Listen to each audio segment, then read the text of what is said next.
और हम कोशिश ये कर रहे थे कि बहुत ज़माने से तकारीर हो रही हैं, लोग सुन रहे हैं और सुन सुन के सुन हो चुके हैं। तो हम चाहते थे कि सिर्फ उन्हीं लोगों को बुलाया जाए जो कुछ शहर में एक्टिविटी करते हैं या शहर में जो है वो उनकी सारी कोशिशों से कुछ काम हो रहे हैं, तो ऐसे ही लोगों को बुलाया जाए। लिहाजा हमने एक आम लोगों को बुलाया नहीं। एक सबसे बड़ी वजह उसकी ये रही। नायब भाई, अब रही बात के राम पुनियानी साहब की, तो राम पुनियानी साहब जैसी बड़ी शख्सियत हमारे बहुत बीच मौजूद है, ये हमारे लिए बड़ी बास इफ्तिखार और बास फ़ख्र की बात है। बहरहाल हमने सोचा कि पुनियानी साहब जब शहर में मौजूद हैं तो एक छोटा सा प्रोग्राम किया जाए। दरअसल हुकूमतों का जो मामला चल रहा है कि शहर के नामों की तब्दीली के मामले में हर गवर्नमेंट ये चाहती है कि वो सारे मुसलमानों के नामों को मिटाकर दूसरे नाम रख दें। अब देखिए, परसों एक वाक़या हुआ है। एक शहर है गुलशन आबाद, मुग़लों के दौर में हुआ करता था, आजकल उसका नाम नासिक है। वहाँ के कुछ लोगों ने जो है कमान लगाई जिस पे गुलशन आबाद लिख दिया गया, तो उस पर बहुत ज़्यादा कड़ी कार्रवाई की गई, उन लोगों को गिरफ़्तार किया गया। एक तरफ अगर हालांकि गुलशन आबाद कोई मजहबी नाम नहीं है, गुलशन कहते हैं एक चमन को, एक गुलशन होता है, आप सबको पता है, गुलशन है जिनके दम से। तो गुलशन नाम आपको पसंद नहीं है और आप हमारे वो नाम जिनसे हमारी अकीदत, हमारी मोहब्बत और हमारा जो है सब कुछ जुड़ा हुआ है, आप उनको बदल देते हैं। अलीगढ़ क्यों बदलते हुए आप, इलाहाबाद क्यों बदलते हैं आप? तो ये सारी बातें हैं। इसके अलावा 1995 से औरंगाबाद को नाम को तब्दील करने की बड़ी कोशिश की गई। 1995 में हम लोगों ने स्टे लिया एक बड़ी कमेटी थी, उसमें कुछ लोग अभी भी मौजूद हैं। बहरहाल उसमें हमको कामयाबी मिली, 1996 में स्टे मिला सुप्रीम कोर्ट से। उसके बाद होता यह है कि जब भी कोई कोर्ट का ऑर्डर हो जाए किसी मामले में तो उस मामले को फिर से उठाया नहीं जा सकता। लेकिन हैरत अंगेज़ बात यह है कि 1995 में गवर्नमेंट ऑफ महाराष्ट्र एक नोटिफिकेशन निकालता है उसको चैलेंज करते हैं हम लोग बॉम्बे हाई कोर्ट में। बॉम्बे हाई कोर्ट के चलते उसको रिलीफ नहीं देते हुए फिर हम सुप्रीम कोर्ट जाते हैं, सुप्रीम कोर्ट उसको स्टे करता है। सुप्रीम कोर्ट स्टे करने से पहले ये कहता है कि आपके सारे विकास के काम खत्म हो गए, आपने सारा डेवलपमेंट कर लिया है, जो आप ये फालतू काम कर रहे हैं नामों को चेंज करने के। उसके बाद 2002 में वही गवर्नमेंट ऑफ महाराष्ट्र वो नोटिफिकेशन को वापस ले लेता है, मामला हमेशा के लिए ख़त्म हो जाता है। फिर हैरत अंगेज़ बात ये होती है कि फिर 2022 के अंदर फिर गवर्नमेंट ऑफ महाराष्ट्र आकर जो है छत्रपति संभाजी नगर का एक नोटिफिकेशन निकालती है, ये प्रपोजल लेकर आती है। फिर कुछ दिनों के बाद या कुछ हफ्तों के बाद एक दूसरी गवर्नमेंट ऑफ महाराष्ट्र जो है तो उस प्रपोजल को कलदम करार देती है और फिर कुछ दिनों के बाद फिर नया नोटिफिकेशन आता है छत्रपति संभाजी नगर। और ये खास बात ये है कि इस नोटिफिकेशन को जब प्रपोजल ये लाया जाता है तो प्रपोजल लाने के लिए गवर्नमेंट ऑफ महाराष्ट्र को चाहिए कि वो दोनों असेंबली के दोनों ऐवानों में बिल लेकर आए, उसको पास करे और फिर उसके बाद उसका सारा पास होने के बाद सेंटर को भेजे। सेंटर अगर पास करती है उसको तो फिर वो जो है तो जो जीआर निकाले, नोटिफिकेशन निकाले, सारी चीज़ें।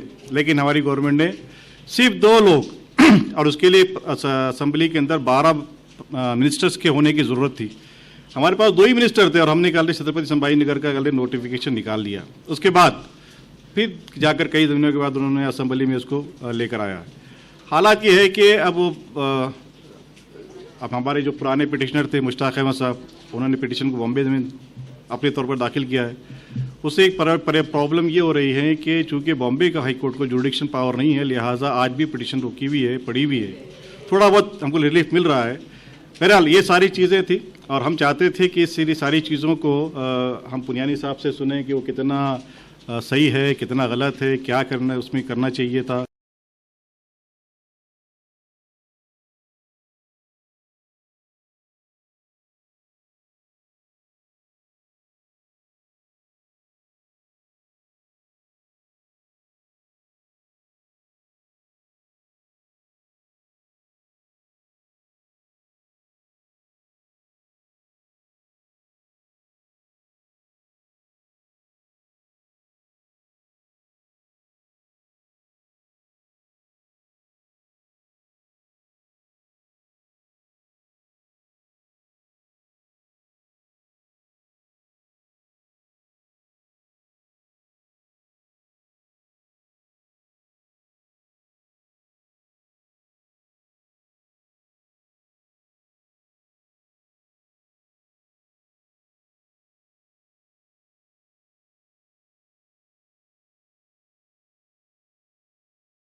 गाँव में अगर होंगे तो वो वहाँ पहुँच सकता है।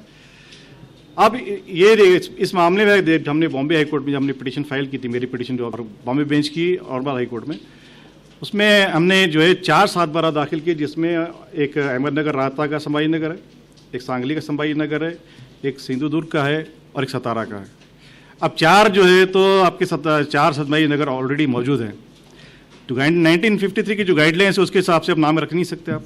बल्कि हैरत अंगेज बात बताता हूँ मैं आपको कि अगर गवर्नमेंट ऑफ महाराष्ट्र एक नया शहर आबाद कर देती, बहुत बड़ा शहर, बहुत आलीशान शहर बसा देती है अपने औरंगाबाद शहर से 10 गुना बड़ा, 10 गुना खूबसूरत, तो भी उसका नाम संभाजी नगर नहीं रख सकते हो। इसलिए कि 1953 को जो गाइडलाइन जिसके मैंने जिक्र किया है कि अगर आपके शहर में, आपके स्टेट में ही नहीं बल्कि आपके स्टेट के बाजू लगी हुई स्टेट में भी अगर कोई नाम मौजूद है तो वो नाम आप नहीं रख सकते हैं, सेम नाम नहीं रखा जा सकता है। तो लिहाजा मैं गवर्नमेंट से अगर सुनते हैं हमारे ऐवान के लोग, अवाम की आवाज़, तो उनसे गुजारिश करूंगा कि वो इस फालतू कामों को छोड़ें और जिस तरह सुप्रीम कोर्ट ने कहा था कि फालतू कामों को छोड़कर और विकास के काम कीजिए, डेवलपमेंट के काम कीजिए, क्योंकि तारीख़ के औराक को फाड़ा नहीं जा सकता। और ये नफ़रत की जो आग लगाई जा रही है, ये नफ़रत की आग को इनको ख़त्म करना होगा। अगर आप क्यों नहीं करते हैं लोगों के बीच में, जैसा कॉन्स्टिट्यूशन कहता है, पैटर्निटी की बात करता है, भाईचारे की बात करता है, सब कुछ करता है, और हमारी गवर्नमेंट जो चला रही है ये हमारे लिए नफ़रतों की बात करते हैं। बहरहाल मुझे बहुत इस्तकबाल है जनाब ज्ञानी साहब का, जनाब डॉक्टर इकबाल साहब का, जनाब अनिल कुमार वस्ते साहब का और जनाब नायब अंसारी का कि मुझे आपके सामने बोलने का मौका दिया। बहुत शुक्रिया, जज़ाकल्लाह।